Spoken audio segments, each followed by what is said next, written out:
पूत कपूत तो किम धन संचय,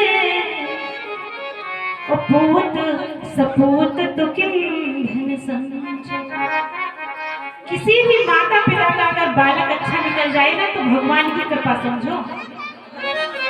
अगर किसी माता पिता का बालक माता पिता का यश बढ़ाने वाला हो, उनकी प्रतिष्ठा बढ़ाने वाला हो, उनका नाम रोशन करे, किसी अच्छे पद पर जाए, अच्छा कार्य करे, तो ये साक्षात ठाकुर की कृपा है, ये सोच लेना आप तक। और आपके तो पूरे परिवार पर ही है। जगदीशपुरा में सब धनोधान्य से संपन्न है, सबके घर में अच्छे अच्छे बालक है प्रभु कृपा से। जैसे इनके भैया घर में एक डॉक्टर भी है, गुड्डू भैया के बालक, तो ये ठाकुर जी की ही तो कृपा है जो उनके माध्यम से माता पिता का मान बढ़ रहा है। लेकिन अगर पुत्र कुपुत्र हो गया तो सारी धन गृहस्थी मिट्टी में मिला देगा। और आपने पढ़ा लिखा करके किसी बालक को श्रेष्ठ बना दिया, अच्छे पद पर पहुंचा दिया, अच्छा इंसान बना दिया। क्योंकि एक बात भी है, हम सब क्या सोचते हैं कि अगर पैसा आ रहा है ना, सैलरी बढ़िया है तो सब बढ़िया है। लेकिन सिर्फ सैलरी बढ़िया नहीं होनी चाहिए, उस सैलरी से कुछ धर्म भी करो। केवल पैसा कमाना बड़ा नहीं है, क्योंकि साथ जाएगा ना हीरा न मोती, क्योंकि कफन में जेब नहीं होती। प्रेम से बोलो राधे राधे। यही रखना पड़ेगी तिजोरी, वहां 1 रुपया भी नहीं मिलेगा ले जाने। अगर हमारी कमाई का 10 हमने दान नहीं किया तो वो कहीं ना कहीं से आपका वो 10 जाएगा, भले ही अस्पताल में जाए, भले ही वकीलों के पास जाए, भले ही गलत हाथ में जाए, लेकिन जाएगा तो जाएगा। इसलिए कहते हैं कि खाएंगे पिएंगे तो लगेगा अंग अंग, पुण्य धन दान करेंगे तो चलेगा संग संग। इसलिए दान का बड़ा महत्व।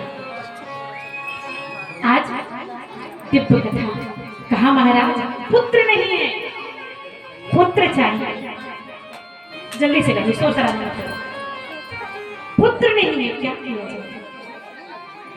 मन में इतने दुखी हो जाते हैं ना कि एक दिन तो सब घर बार छोड़ देते हैं। घर का सुख भी यही है। कहते हैं शास्त्रों में कहा कि पहला सुख है निरोगी काया और दूसरा सुख घर में हो। पैसे भी जरूरी है और बोलती जा सुख सुलक्षण नारी, तो चौथा सुख सुत आज्ञाकार। ये 4 बातें बड़ी ही सुंदर है और बहुत ही आवश्यक है एक सुंदर गृहस्थ जीवन के लिए, एक वैष्णव परायण जीवन के लिए जो सत्य पे चलता है, धर्म पे चलता है। लेकिन भैया पहला सुख निरोगी काया तो किसी किसी का होगा, कुछ लोगों का तो होगा, कुछ लोगों का तो बड़ा कमर में दर्द चल रहा होगा। कुछ माताएं तो कहती हैं बाल झड़ रहे हैं। देवी जी कल आई थी, कह रही थी दीदी ताबीज बांध दो, बाल बहुत झड़ रहे हैं। बालों की ताबीज बांध दो। पहला सुख निरोगी दूजा सुख घर में हो माया। माया तो है ही प्रबल, माया तो मिल ही रही है, लेकिन तीजा सुख सुलक्षण नारी। भैया ये वाला तो बहुत कष्टकारी है। अब ये कुछ लोगों को मिलता है, कुछ लोगों को नहीं भी मिलता। कुछ लोगों के घर में तो सुलक्षण नारी होती है। वो जैसे हमारे सिंगर परिवार में सारी माताएं बहनें बड़ी प्यारी है, बड़ी सेविका है, बड़ा भाव है। और अगर बिना भाव के कोई काम करो ना तो उसका फल नहीं मिलता। ये भागवत जी की कथा जो हम सुन रहे हैं केवल लिपस्टिक पाउडर लगा करके सब धज की साड़ी दिखाने के लिए आ जाओ, इसके लिए नहीं है कि 7 दिन चलो बढ़िया सुंदर सुंदर साड़ी पहन के बैठेंगे सहेलियों को दिखाने के लिए। केवल इसके लिए नहीं, भाव से कथा सुनने के लिए, मन रूपी इस सुंदर पुष्प को भगवान के चरणों पर चढ़ाने के लिए। क्योंकि शरीर सुंदर बनाने में समय नहीं लगता, 10 मिनट में इतनी सारी क्रीम थोप ली, इतना सारा पाउडर, काजल, लिपस्टिक और ब्यूटीफुल स्मार्ट हेयर तैयार। लेकिन स्वरूप अंदर से सुंदर बनाने में बड़ा समय लगता था। कहते हैं कि रूप सुंदर चलन भी सुंदर है, ये देह काया बदन भी सुंदर है, सार्थक है उसी की सुंदरता, सार्थक है उसी की सुंदरता, जिसका अंतःकरण भी सुंदर है, जिसका अंतःकरण भी सुंदर है। मन से सीख लो तरल होना, एक से सीख लो कमल होना। बड़ा कठिन है इस दुनिया में, बड़ा कठिन है इस दुनिया में, आदमी के लिए सरल होना, आदमी के लिए सरल होना। ठाकुर जी कहते हैं कि बाहर की सुंदरता पे मैं इम्प्रेस नहीं होता, बाहर की सुंदरता, रूप सुंदर, चलन भी सुंदर, देह काया बदन भी सुंदर है, पर ठाकुर जी कहते हैं सार्थक है उसे की सुंदरता, जिसका अंतःकरण भी सुंदर है। नीर से सीख लो तरल, पीक छोटी सी कली से सीख लो कमल होना। पर भैया बड़ा कठिन इस दुनिया में आदमी के लिए सरल होना, सरल स्वभाव सबका नहीं होता। आज बड़ी दिव्य कथा श्रवण करा रही हूं, कहा भाव से कथा श्रवण करो।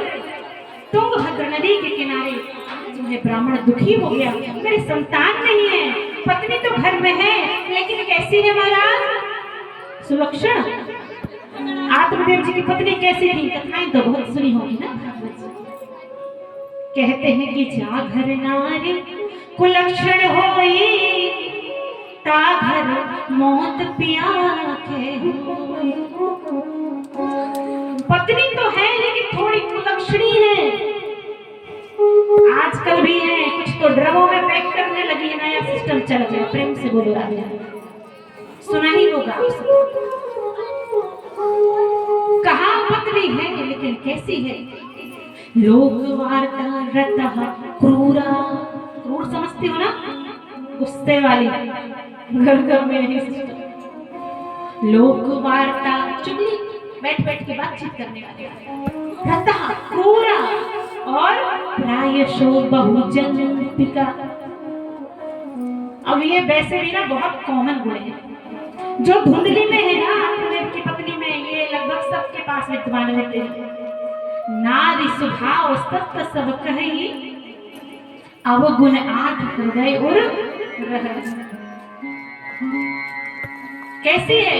क्रूर है, लोग वार्ता करती रहती है, चुगली करती रहती है, पता चला घर से निकल के भोजन की बनाया, शाम तक गप्पे ही लड़ा रही है। अब बहुजल्प का अर्थात दूसरों से जलने वाले। हम सब भी जलते हैं, बगल वाली की साड़ी बड़ी सुंदर, राम राम, कल हम ज्यादा सुंदर पहन के। आज आत्मदेव दुखी हो गए कि सब कुछ है, पत्नी भी है, लेकिन वो भी सही नहीं है, कभी दो वचन प्रेम से नहीं बोलती है, ऐसी पत्नी है। और पत्नी कहते हैं कि ऐसी ही होनी चाहिए सीता जी की जैसी, सिर पे यही जान हृदय के भाव कर पत्नी ना समझे तो वो पत्नी नहीं है।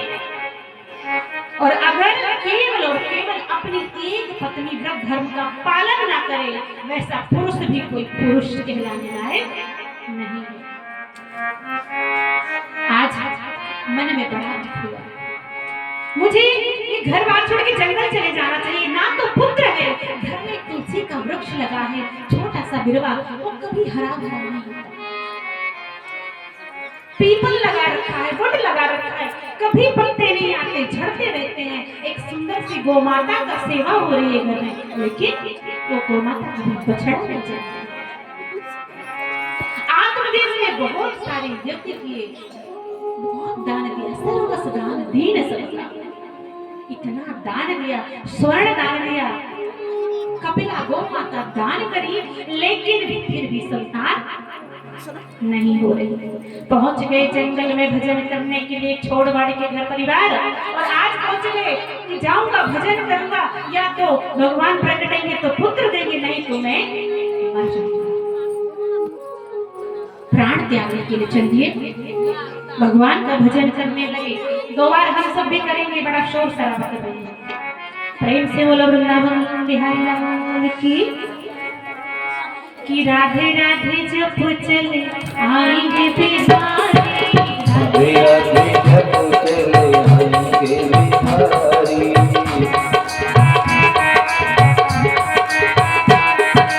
राधे राधे जप चले आएंगे बिहारी, राधे राधे जप चले आएंगे बिहारी,